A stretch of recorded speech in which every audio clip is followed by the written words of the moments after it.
right here at home. Protect your out. We put the work in. Let's finish. Come on, man. Let's do this. Family up here. 1, 2, 3. Yeah.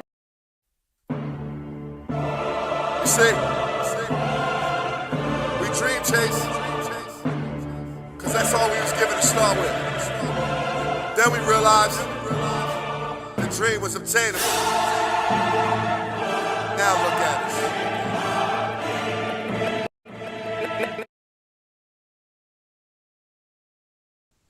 What's going on, family?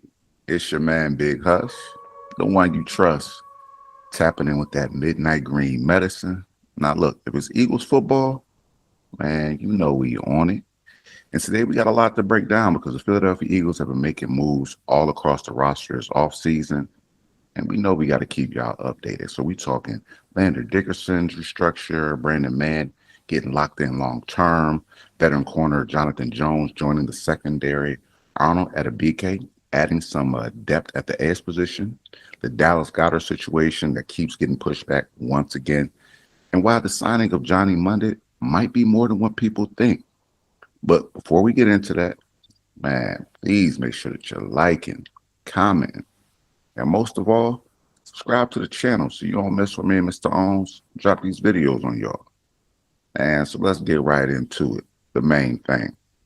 Let's start with the trenches because earlier this offseason, there was real concern around Landon Dickerson after a brutal 2025 season filled with injuries. There were reports that he could be possibly considering retirement. But Eagles fans can breathe a little easier. If we haven't heard, Dickerson confirmed he will be returning to Philadelphia, and the team worked out a restructured deal to make all that happen. According to Jeremy Fowler, Dickerson and the Eagles agreed to a 2-year contract for roughly $36 million. Now, originally, he was scheduled to make $39 million across the 2026 and 2027 season, but the revised deal slightly lowers the base value while still allowing him to earn the same totals through incentives, right? One more key detail. He'll make $15.7 million in 2026. And then the new deal removes that 2028 year from his contract entirely. So what does that mean? Honestly, it tells us there's a lot about where Dickerson's mindset is right now after the battling injuries all last season. He's clearly focused on getting his body right and playing elite football again. Not worrying about 3 seasons down the road, worrying about the here and now, right? And part of that process has really already started.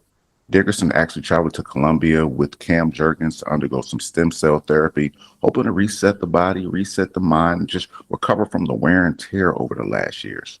Now, if this works, you can see a fully healthy Pro Bowl guard again in 2026, and we know how dominant he's been. And so when Dickerson's physically right, no doubt about it, he's one of the nastier interior linemen in the league, bar none.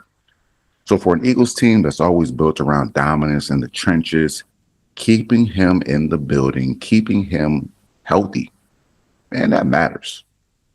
Now, next up, the Eagles made sure to keep their punting situation stable. That's right, punting situation. Because while there's a lot of players who have left Philadelphia this offseason, Brandon Mann, he's staying home. According to Adam Schefter, Mann signed a 4-year deal worth up to $14 million with the Eagles. That's an average of about $3.5 million per season, which actually puts him tied for 5th among highest paid punters in the NFL annually. Top 5 contract there, right? And when you look at the guarantees, look, there's only 6 punters in the league who've had more guaranteed money than Mann, $7 million. Only 6. So it shows that the Eagles are valuing Mann and what he brings to the table. Now, some people hear punter contract and immediately, want to roll their eyes, kind of dismiss it. But here's the truth. Mann was actually very good last year. He averaged 49.9 yards per punt on 72 punts. That's close to 50 yards a punt, totaling over 3,591 yards, all career highs for Brandon Mann. And if we're being honest, he had to punt a lot last year. The Eagles offense struggled mightily in 2025, leading the entire NFL in 3-and-out percentage. If you know, you know, it was hard to watch, which means Mann's constantly being asked to flip field, bail the offense out, and he did it time and time again, and more often than not, So the Eagles originally signed him during the 2023 season, And since he's become a reliable holder for Jake Elliott, a dominant punter, so locking him up long term keeps 2/3 of the specialist unit intact. Now, the only remaining question would be the long snapper position. Veteran Charlie Hewlett is currently a free agent, so that's something that the Eagles are going to still have to address. But as far as our punter, man, Braden, man, he's staying right where he needs to be. So now let's kind of shift sides. Let's move to the defense real quick. The Eagles added veteran experience to the secondary by signing veteran corner / safety / nickel Jonathan Jones. Now, Jones is entering his 10th season. He's a vet, brings a lot of experience with him. Across his career, he's played in 152 games with 80 starts, including playoff experience. Like I said, that's a lot of experience there, some valuable experience. Now, his career numbers include 477 tackles, 11 interceptions, 62 passes defended, 10 forced fumbles, and 3.5 sacks. Solid resume, right? Last season, he started 7 games and 12 appearances for the Commanders, allowing just a 0.3 passer rating when target. But before that, he spent 9 seasons with the New England Patriots. And that's where things get a little bit interesting as far as connections come into play. Jones previously played under the Eagles secondary coach Mike Pellegrino, who coached him from 2019 to 2024. And in Philadelphia, familiarity matters, right? Those relationships matter. Because at first glance, this looks like just a depth signing. But right now, the Eagles already have a strong corner trio. We have, All-Pro Q, All-Pro Cooper DeJean, right? And we just signed Tariq Woolen, some of the best young corners in the game right now. So Jones likely slots in behind them, but what makes him very valuable, makes him valuable is the versatility. And we already know in a Fangio system, versatility is everything. So in recent seasons, he's primarily played outside corner, but earlier in his career, he took most of his snaps in the slot.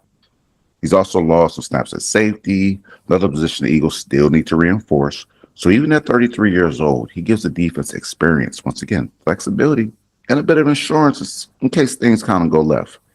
God forbid things go left again, right?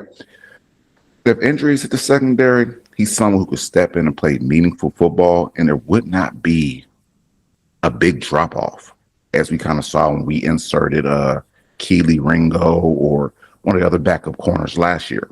Now let's talk about pass rush. Because after losing Jalen Phillips in free agency to the Carolina Panthers, the Eagles still need another body on the edge. And their answer was signing Arnold Ebiketie. Now, according to Adam Schefter, Ebiketie agreed to a 1-year deal worth up to $7.3 million with $4.3 million guaranteed. Decent contract, not too much, right? Ebiketie was originally the 38th overall pick in the 2022 NFL Draft by the Atlanta Falcons. Now, his career so far, he's had 16.5 sacks in that time, 17 tackles for loss, 41 quarterback hits, and 4 forced fumbles. His best season came in 2023 and 2024, where he posted 6 sacks each year. Decent, that we could have used that, right? But in 2025, that number dropped down to 2 sacks. So what does this signing kind of really represent here? This isn't the Eagles landing a premier pass rusher, right? One of those big name guys. They didn't get Trey Henderson, who had showed some interest in Philadelphia. Philadelphia showed some interest in him before he signed with the Ravens. They didn't trade for Jonathan Goedert, another name that's been floating around the Eagles organization right now. Instead, this move feels like a bet on upside. Ebiketie joins a pass rush group that currently includes a young Nolan Smith, a rising Jalen Hunt, a Jose Ramirez, maybe a Brandon Graham if he decides to come back for another season, right? But according to Lance Zierlein of NFL.com, Ebiketie was originally scouted as a purposeful edge rusher with good length and active hands, capable of generating pressure even when he wasn't the most dominant athlete, right? And analytics support some of this optimism. According to Pro Football Focus, Ebiketie finished the 2025 season with a 73.4 pass rush grade, not too bad, right above average, and a 16.8 pass rush run rate. That's actually pretty decent too. Those are productive numbers you're talking about, especially when he will be entering a rotational role. But if we're being honest, If the Eagles are done adding edge rushers, some fans will be very, very underwhelmed, me included, right? Because the pass rush still feels like a position that might need another upgrade, possibly in the 2026 draft. And the good news is, defensive coordinator has earned a lot of trust after the last couple seasons. If anyone can maximize a rotational player like this, it's Fangio. And then, like I said, going into the 2026 draft, he knows exactly what he's looking for. When we drafted Jalen Hunt in the third round, everybody was looking around like, who is this kid? But he's turned out to be a stable, dominant piece off the edge, rushing the passer and dropping in the pass coverage, right? Now, let's talk about the situation everyone in Philly's been watching, the Dallas Goedert situation. Now, originally Goedert's contract was scheduled to be voided on March 10th, right? Then the Eagles pushed it back to March 13th, excuse me. Now it's pushed back again to March 16th, according to Zach Berman. So what does this mean? Well, the bad news is obvious. The Eagles and Goedert haven't reached a deal yet. That's clear. But the good news is that both sides clearly still want to keep negotiating. Philly still wants him here, and it's clear Dallas wants to be here, right? Because if things were completely dead, there'd be no reason to keep pushing the deadline. Let's just be real. Now, behind the scenes, the situation is also tied to a bit of a sack calorie issue. According to the cap analyst Jason Fitzgerald of Over the Cap, the Eagles are trying to avoid roughly $12.94 million in dead money hit for the 2026 cap. So they're buying time to figure out the best path forward. Another wrinkle, though, this decision may also connect to the situation surrounding A.J. Brown. NFL insider Diana Rossani reported that General Manager Howie Roseman is struggling several cap-related decisions, and clarity on Brown's situation could affect the other moves across the roster. Now, right now, if Goddard were to leave, the Eagles tight end room would look like this. Grant Calcaterra, which great as a receiving tight end, not so much as a blocking tight end. Johnny Mundit, Cameron Latu, E.J. Jenkins, and Jaheim Bell. Which makes one thing kind of obvious here. The Eagles still need to find a starting caliber tight end. And Goddard still might be the best option, the most feasible option, especially if you're talking about not drafting a premier tight end like a Kenyon Sadiq out of Oregon in the draft or something like that. So let's talk about the most underrated move of them all with the tight end situation, the signing of Johnny Mundit. Now, this isn't a flashing signing, not at all.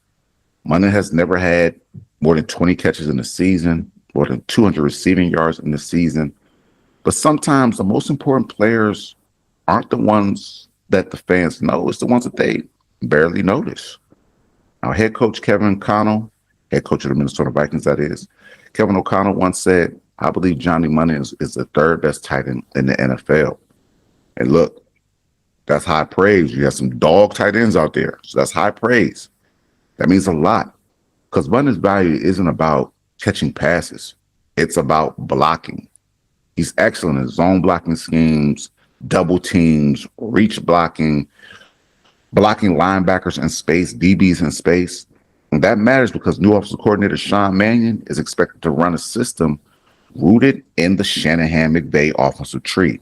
That means more outside zone runs, more play action, more under center formations. And in that system, a blocking tight end is paramount. It's essential. You have to have it.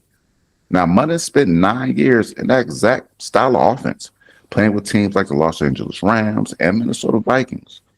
So when Sean Mannion installs his offense, Mundit isn't just learning it. He can actually help teach it to the rest of the room because he's been in this very system. Once again, familiarity, that continuity. It's nothing he hasn't seen. He's in that exact role. And that kind of experience has real value. So when you step back and you look at the big picture, the Eagles offense so far has been about stabilizing key areas while taking calculated risk in others. Look, we've kept a Pro Bowl guard in Landon Dickerson. That's huge, especially if he can come back healthy, right? That means he'll be a monster, a dog in the trenches. We locked up Braden Mann, who has been great since joining the Eagles. Added some veteran depth to the secondary with Jonathan Jones. Took a chance on the upside with Arnold Ebiketie. which could be an underrated signing. And then they're still trying to figure out the future of Dallas Goedert, hoping that he can come back. But if not, I mean, so be it. Howie Roseman's going to have to do his ski mask how he does. You understand? So these moves, some of these moves are, I don't want to use the word flashy, but it's really solid moves. Some are subtle, but every single one of them is part of a bigger plan here, right? With the draft still coming up in about a month or so, a month of some change, the Eagles roster could still change in a big way. But we'll have to keep watching it all, because if it's Eagles football, man, you already know. Me and Mr. Owens, Big Hus and Mr. Owens, we all over it. Hope everyone's having a great week. Hey, I know I've been away for a little bit, but I'm back, baby. I missed y'all. I couldn't stay away too long. And until next time, hey, man, this flag will fly till we die. And we out.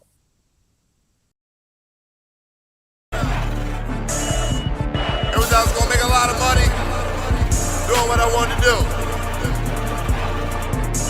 I went after it, and it was a struggle to achieve it. But you know what? I caught that bitch. Dream chasing.